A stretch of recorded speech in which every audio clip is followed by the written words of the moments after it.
"Security!" yelled the young manager Kyle. "Get this old man out of here now." All Samuel Vance had done was pick up a discarded schematic from the trash and scribble something on it with a trembling hand. Little did the manager or the guards know they were throwing the lost genius of Silicon Valley out, like he was trash. Samuel Vance was not the kind of man people noticed, and frankly, he preferred it that way. At 72 years old, he had spent the last decade of his life inside the gleaming glass skyscraper of the tech giant Innovatech Dynamics, mopping floors and emptying trash cans by night. In the silence of the late hours, the rhythmic squeak of his cart's wheels was his only companion. His co-workers knew him as Silent Sam, a gentle, quiet old man with stooped shoulders and the weight of the past in his eyes, who kept to himself. He would silently collect the forgotten coffee mugs from the desks of young coders and wipe away the paper scraps no one else saw. He was like a ghost in the machine of the massive building. Everyone knew he was there, but no one truly saw him. But within the polished halls of Innovatech, hidden behind the wet trails of his mop, was a secret no one knew. This company was once known as Vance Donovan Laboratories, and the man holding the mop, Samuel Vance, was its co-founder, its brain, and its heart. He had drawn the original plans for every corridor. He had laid the foundation for every circuit. It had all started 30 years ago, in a garage with his best friend and blood brother, Michael Donovan. Amidst the smell of solder and dreams, the two young geniuses had sworn an oath on an idea that would change the world. Sam was a wizard with hardware. His fingers danced across circuit boards like a pianist across keys. Michael was an artist with software. He wove lines of code like a poet weaves words. Together, they built Innovatech from nothing into an empire. But at the height of their success, Michael lost his battle with a sudden illness.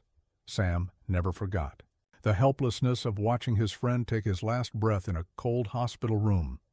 Michael's last words were, "Protect our legacy, Sam, for humanity." After Michael's death, nothing was the same for Sam. The spotlight, the meetings, the billion-dollar deals. It all felt hollow. All he wanted was to be close to the legacy he had built with his friend, to honor his final wish. So, in a move that shocked everyone, he signed his shares over to a trust, stepped down, and vanished. But you won't believe this, he never really left. Years later, under an assumed identity, he returned to his company at the lowest possible rank, a janitor. It was his silent vow to protect Michael's legacy from the inside, without anyone knowing.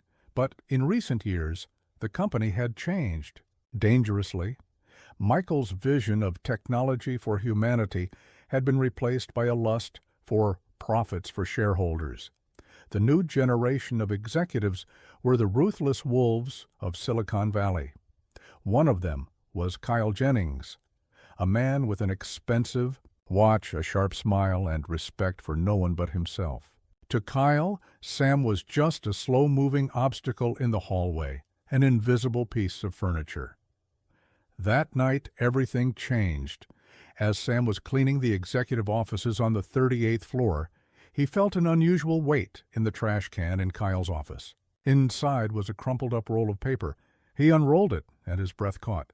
It was Project Chimera, the last unfinished, legendary project he had worked on with Michael, a revolutionary design for quantum computing shelved after Michael's untimely death. It seemed Kyle and his team had tried to resurrect it, failed, and tossed it away as useless. Looking at the schematic, Sam saw the mistake instantly. A fundamental calculation error in the energy matrix. It would never work this way. His heart began to pound. This wasn't just a drawing, it was a piece of Michael's soul. Instinctively, he took a small pen from his pocket, and with trembling fingers he began to sketch the correct formula and design in the margins.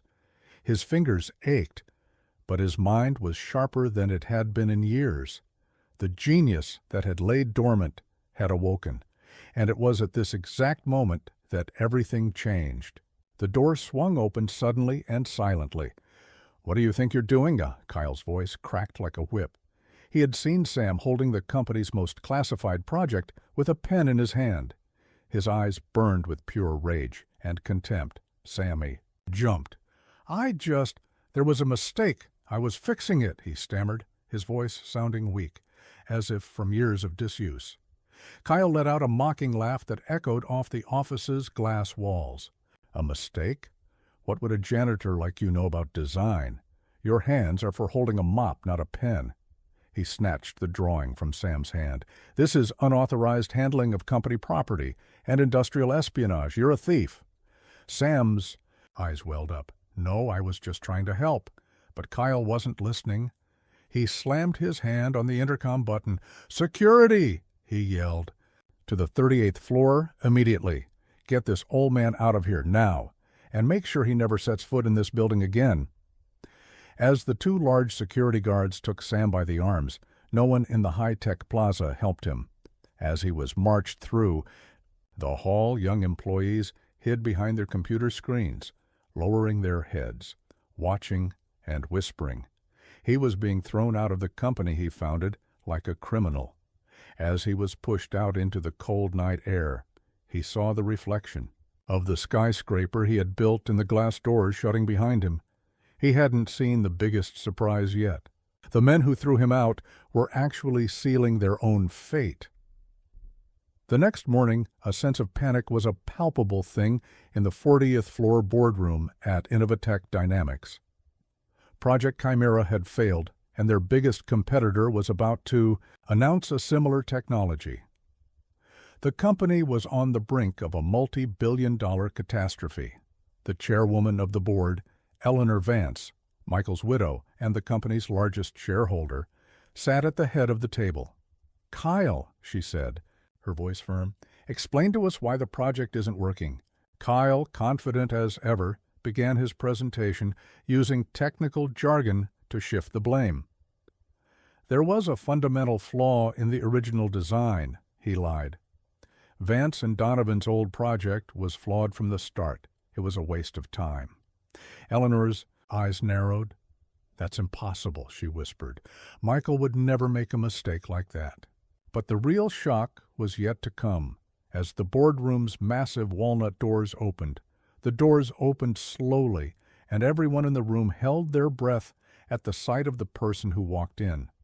It was Sam, the janitor from yesterday. But this time, he wasn't wearing his old work clothes. He was dressed in a simple, clean, and perfectly tailored suit. He stood tall, as if the weight that had stooped his shoulders for years had finally lifted. He was flanked by the two oldest and most respected members of the board who looked at him with a mixture of awe and embarrassment. Kyle froze. What are you doing here? Security?" "Sit down, Kyle." Eleanor's voice cut through the room like a knife. She stood up, walking toward Sam with tears in her eyes. "Sam," she said in a trembling voice.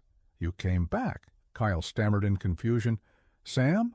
He's just the janitor?" Eleanor spoke loud enough for the entire room to hear. "Gentlemen, ladies, allow me to introduce Samuel Vance, the Vance in this company's original name, the co-founder of Innovatech, its chief architect, and a living legend." The room went dead silent. All eyes turned to Kyle. The young manager's face was as white as a sheet. The lost genius of Silicon Valley, the man he'd heard myths about for years, was the same man he had thrown out the day before, calling him a thief. Sam calmly walked to the table and unrolled the corrected schematic. "The project wasn't flawed," he said, his voice soft but now confident. "Your team simply wasn't skilled enough to understand it. The energy matrix was miscalculated. But hold on, you don't want to miss this detail. This is the correct way." Kyle's career ended in that instant. He was not only fired, but his reputation in the industry was destroyed. Sam turned down the offer to become chairman. He didn't want fame or money. He just wanted to protect his old friend's legacy. He took the lead on Project Chimera, and in less than 6 months, he brought it to life, putting Innovatec light years ahead of its competition. He was no longer a janitor, but he continued to arrive at the company before anyone else, walking the halls and chatting with the young engineers. Because he knew that the true value of a company doesn't lie in its shiny walls or its bank account, but in the soul and the dreams of the people who built it. And what you've seen so far is nothing, because Sam's real revolution was just beginning to bring back the company's soul.